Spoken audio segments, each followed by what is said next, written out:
Good morning, DFC, and welcome back to another lesson in grade 12 entrepreneurship. Today, we're learning how Indigenous entrepreneurs here in Canada are using e-commerce to satisfy the needs and wants of their customers. All right, first things first, please watch this video in its entirety. And then next, I want you guys to just watch a 6-minute video about how to start an Indigenous business, either on or off reserve. So what are the differences between on and off reserve businesses, and how exactly do you go in setting them up? Just remember, for this course, I'm not expecting you to start and operate a business. We only have 2 months. Businesses can take years to develop, but I do want you to learn about business development by taking this course. So please watch this video as well. And there's no textbook reading today, but I do want you to read this article just about how Indigenous entrepreneurs are faring during COVID. So please read that article. Boop. And then we have some short answer questions. So what I'd like you to do is I have a list of e-commerce websites for Indigenous entrepreneurs here. I want you to just pick one. Elaine Alec. She is an author and public speaker that you can hire. Well, maybe different during COVID. But what I'd like you to do is once you've picked your website, just browse it. Take 5 or 10 minutes and just browse the website. Learn about it. What are they selling? Who they are. If I want to contact them, how can I do that? So just visit all the tabs and then answer the questions. Which website did you choose to browse? So just list the name of the website, whether it's independent installations. These are all Indigenous here in Canada. What products and or services does this business sell to its customers?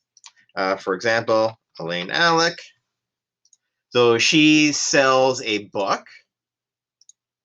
This book, Calling My Spirit Back.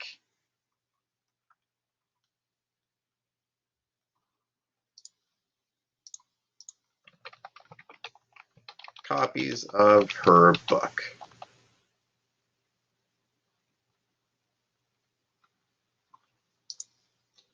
Now, this has no online store. I can buy it through Indigo, Barnes & Noble, and Amazon, but I can't buy it through this website directly, which is fine. Not every e-commerce website needs to have an online store. Many do, but not all of them have to. Now, who do you think the target market of this website will be?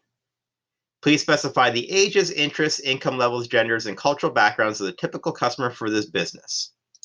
So how would you describe the customer who is most likely to buy your chosen product? So let's see. What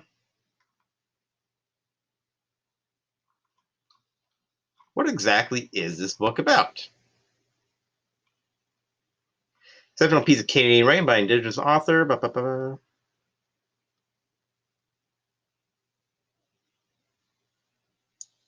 Okay, so it's probably going to interest people who are or aren't First Nations, could be either, but who are Canadian, interested in Canadian history, Canadian society.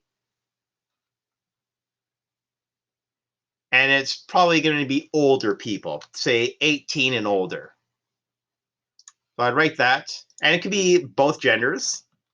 I believe the typical customer for this product would be 18 or older, interested in Canadian history and society, all income levels, because books can be afforded by anyone.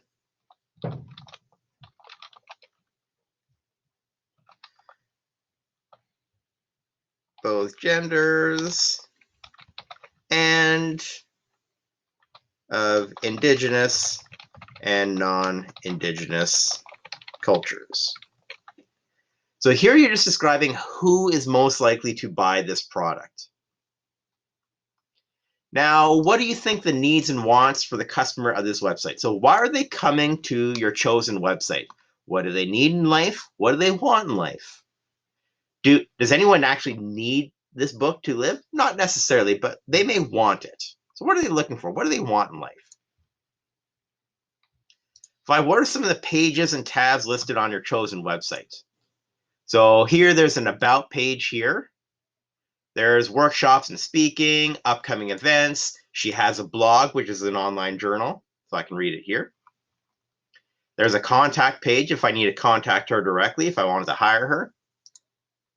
And she has a resource page. So just list 3 of those pages, whichever website you choose. Next, tell me what you did and what you didn't like about this website. 2 things. 2 things you liked, 2 things you didn't like, or what could be done to improve it. So pretty straightforward. That's taken a previous question from a previous assignment. For example, I wish she had more information about what like a brief summary of the book, or maybe give like a sample page, like the sample introduction page of the book, just to give the reader a better idea of what this book is about. Because as a website viewer, I don't really have a good idea of what the book is about. I have where I can find it. I have some history of it. I have some reviews, but I don't have like an actual piece of the book. Just one page. That could be a lot to sell a lot of people on her book. 7, I want you to do a thorough analysis of your website, just like you did in activity 1.6. For each feature or characteristic, check either yes if it's present or no if it's not. So if this is all your opinion, just check if it looks attractive and professional, put an X right there. If it's not, put it there instead of there. That's all. And just remember, the website is secured. To find that out, look, I'm using Google Chrome because it's the best browser, even though it's a RAM hog. Look at the link and then look for this padlock right here.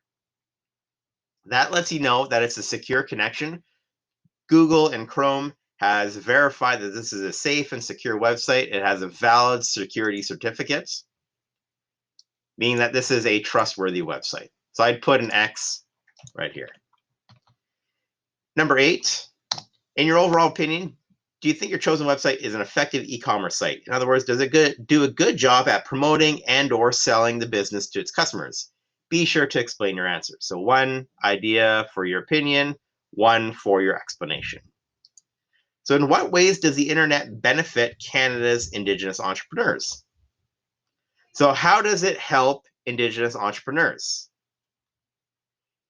Finally, 10, in what ways does entrepreneurship help Canada's First Nation, Métis, and Inuit communities?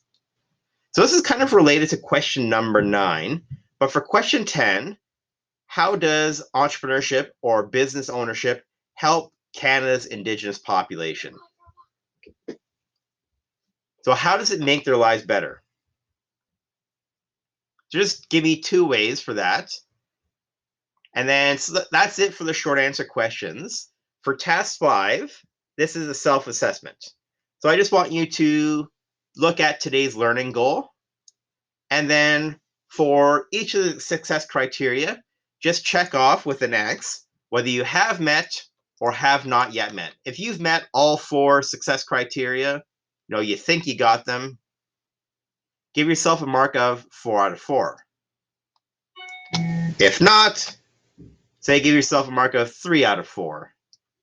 Remember, this is a daily assignment for practice, so you mark it yourself, and I'll provide feedback and comments when you submit the assignment. All right, everyone, that's it for today's assignment. If you have any questions, I'll be on from 9 to 12 Eastern Standard Time in Google Meet, and I hope to see you online. All right, everyone, bye.